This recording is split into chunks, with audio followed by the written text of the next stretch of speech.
Since the first caveman defied the first lion to catch me if you can, humans have craved adrenaline. That's not to suggest we all want to be in danger, but it's so ingrained in our DNA that even if we don't seek out the thrills ourselves, we like seeing others do so. You too would very likely not exist if we didn't. But the terrible truth about daredevils and their boundary-pushing acts is that their luck will run out one day, disaster will strike, and their loved ones will pay the price. Today we will talk about the 10 daredevils who lost their lives during stunts. So stay with us until the end of the video to find out who the daredevils are. 1. Wingsuits are dangerous even if you're experienced. Dean Potter and his companion Bram Hunt perished in a terrible base jumping accident in Yosemite National Park when they jumped from Taft Point wearing wingsuits and slammed into a rocky hillside, described by Yosemite's head of staff as spiny like a stegosaurus. This accident demonstrates the unfortunate fact that experience does not always protect you. Potter had made the same jump at least 20 times before, and Hunt was likely similarly experienced. Dean Potter was a well-known figure in the extreme sports scene, especially in Yosemite, where climbing is a prominent pastime. He was the first person to climb 3/4 of the way up Half Dome, the granite peak that rises 4,800 feet above Yosemite Valley, using only his hands and feet, although safety ropes can also be used. Potter was also a controversial figure, having been expelled from Yosemite on several occasions for offenses such as sleeping in the meadow and tearing the stems off a head of broccoli in the park store. He lost a handful of sponsorships as a result of his increasingly perilous antics, such as scaling the delicate arch in the Arches National Park and base jumping, which the popular brand Cliff Bar couldn't stomach. 2. Limbaugh had a heart attack while literally cooking himself in a steamer. The public's desire to see people do odd acts may only be surpassed by the human ability for conceiving up bizarre stunts, which is a pretty terrible combination when you think about it. Limbaugh, a Malaysian magician, attempted a human steam act in October 2017, which entailed him sitting inside a huge wok with rice and sweet corn. Lin would emerge uninjured with some ready-to-eat grains, perhaps to hand away to bystanders or something if the act went well. Lin was a seasoned pro at this act, having done it for more than a decade and setting a record of 7 to 5 minutes, according to The Independent. But he was approaching 70, had recently undergone a cardiac bypass, and was being treated for high blood pressure. So, at the time of his death, he was in the best of physical shape. About 30 minutes into the show, Lim began knocking on the inside of the wok. When witnesses lifted the cover, they discovered him unresponsive, and he was dead by the time emergency professionals arrived. 3. It worked from a plane, but not from this bridge. Another base jumper, 73-year-old James E. Hickey of Claremont, California, died after jumping off the Perry Memorial Bridge in Twin Falls, Idaho. He started by lighting his parachute on fire. According to USA Today, Hickey was attempting to repeat a trick he'd once completed successfully, but this time from an airplane rather than a 500-foot bridge. Hickey would have lit his first parachute on fire, detached it, and then deployed a second chute to float to safety if the trick had gone according to plan. However, something went awry, and the second chute did not open until it was too late. A fireball was seen consuming both the chute and the jumper in a video. Hickey died of blunt force trauma, according to the coroner's report. 4. Jane Wicker. Jane Wicker comes in as the most heinous staring accident. Wicker was a well-known and internationally acclaimed wing walker. The act of moving in slash or walking on the wings of a plane while it is in flight is known as wing walking.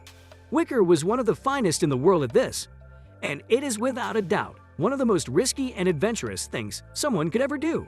However, not even someone with her background could have prevented the events on June 22, 2013. The plane began to move erratically and entered a barrel roll to the ground while walking on the roof of a plane without a harness or parachute. Wicker and her pilot were killed instantly as the plane collided with the earth at incredible speeds. 5. Hiking alone can be rewarding and also really dangerous.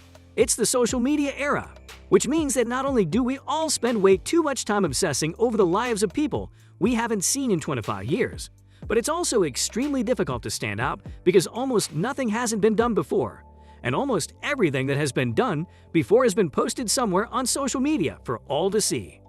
Gigi Wu, a social media sensation, deserves credit for coming up with a gimmick that no one else was using: a bikini.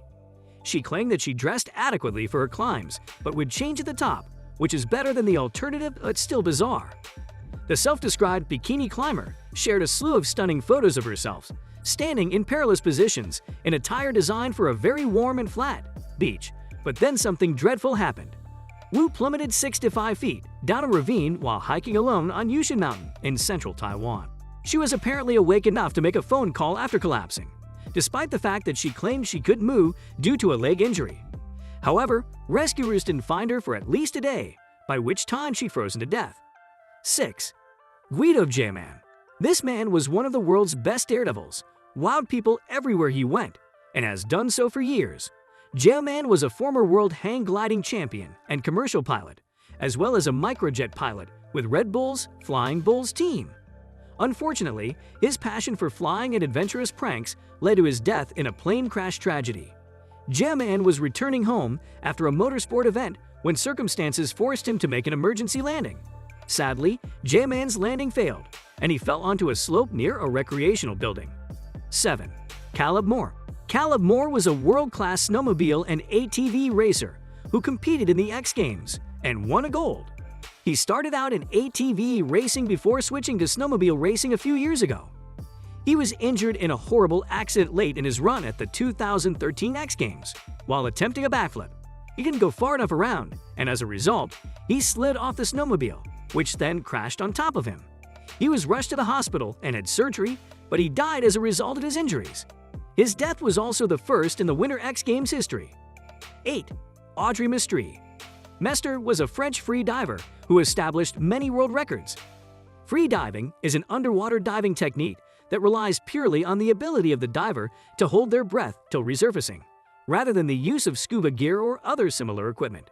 She tried one that was above 560 feet after several supervised practice dives at great depths of over 545 feet, which would regrettably be her last. As she attempted her climb from the bottom, a problem with the lift balloon emerged. Her dive, which should have lasted around 3 minutes, ended up lasting nearly 8.5 minutes before her husband took her to the surface. At the hospital, she was subsequently pronounced dead. 9. Richard Guzman. Guzman, a superb tightrope walker, was one of the lucky few who had the opportunity to perform with the world-famous Flying Melendez in the early 1970s.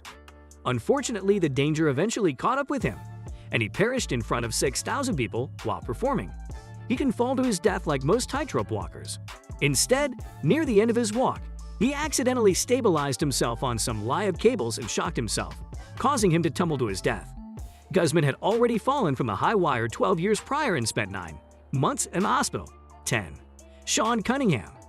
Sean Cunningham was a member of the Red Arrows, a British Royal Air Force aerobatic team comprised of highly experienced pilots.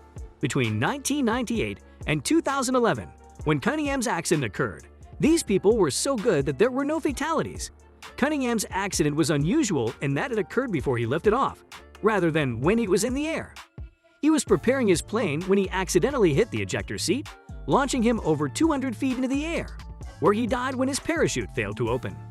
Which of the mentioned incidents did you find most terrifying? Share your thoughts with us in the comments. If you liked the video, give it a thumbs up, subscribe to the channel, and hit the bell to receive notification of our future videos. Thanks for watching.